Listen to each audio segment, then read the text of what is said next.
Hello, my name is Em. I use they, them, or she, her pronouns. I am a fourth-year psychology student at the University of Colorado, Denver.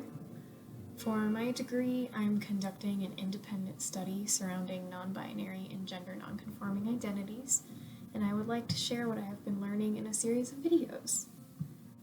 Before I dive in, I would like to thank Dr. Buying, my sponsor for the study. Thank you for being so patient and helpful. I really appreciate you. Thank you. First, I want to start with a brief overview of what my study is about and what I will be talking about throughout this series of videos. First, at the end of this video, I will be going over basic terminology and language surrounding gender nonconformity. And then after that, in the next video, I will dive into the history of non-binary people and identities throughout history and across cultures around the world. I also wanted to talk about the history of the Western view of gender and where the concept of the gender binary came from and why that is such a prevalent concept in our society and why it has led to so much transphobia in our society today. Another topic I want to cover is mental health issues that non-binary people face, as they have quite a unique situation when it comes to fitting into society. And I also want to talk about how non-binary people are treated in our society, and specifically about how non-binary people are treated in healthcare settings and how that can be particularly damaging to the mental health of non-binary people. Now, to begin our journey, I want to describe some basic terms to help you understand what I'm going to be talking about. First, let's describe someone's sex. Someone's sex describes the anatomy that they are born with, like their external and internal genitalia. Someone's gender or gender identity, on the other hand, describes a person's inner psychological sense of their gender and how it fits into society's norms and roles.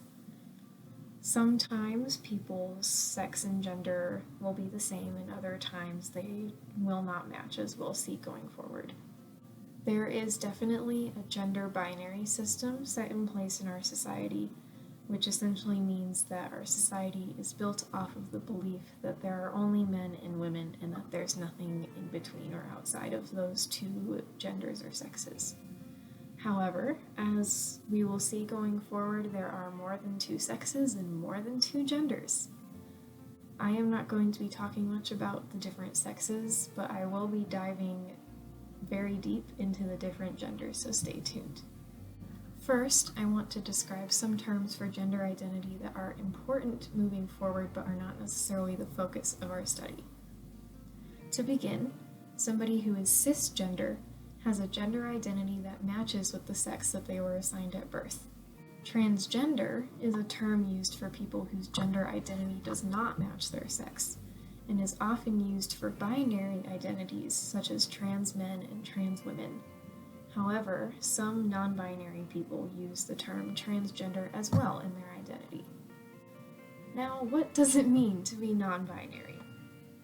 Someone who is non-binary, like myself, is a person whose gender identity does not fit within the gender binary of man or woman. The term non-binary itself is often used as an umbrella term to describe a multitude of identities, and there are countless ways to describe a non-binary gender identity. Someone may even just use the term non-binary on its own to describe their identity, which is totally cool. That's generally what I do. Another umbrella term that I use quite a lot is the term gender non-conforming. While some people may use this term to describe their identity, I primarily use it to describe someone whose gender simply does not fit into the gender binary. They do not conform to the gender norms of our society. To separate our frame of mind from the gender binary, the term gender fluidity is great as well, and is often used to describe non-Western or indigenous gender identities. Now let's go over some more specific non-binary gender identities. First, let's start off with genderqueer. Genderqueer is an identity that is not expressly male or female. Many who use this term to describe their identity see it as a sort of rebellion against the gender binary, as the nature of genderqueer expression is that it is neither masculine nor feminine. Gender flux is a term used for people whose identities differ in intensity over time, meaning that sometimes their gender or gender expression will shift and could potentially lean more masculine or feminine at different times.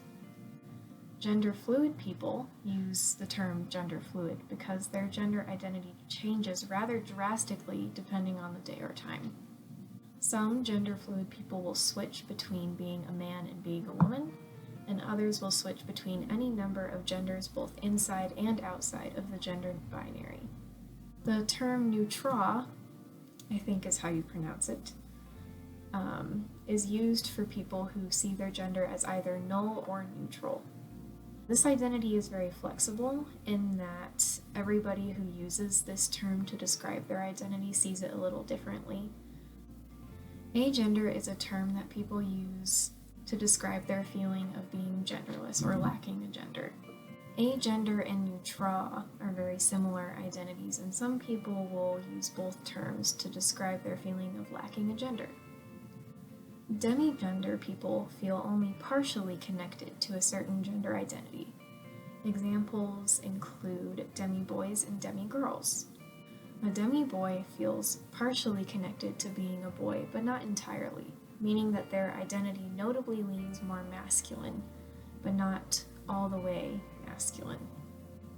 Now, these are just some of the terms that people use to describe their non-binary gender identity in modern day. There are many more that I have not gone over, but these are some very common ones. But there have historically been many other terms used in cultures around the world for gender non-conforming identities. And that is what I'm going to talk about next, so stick around if you want to learn more about that. Thank you for watching. Bye.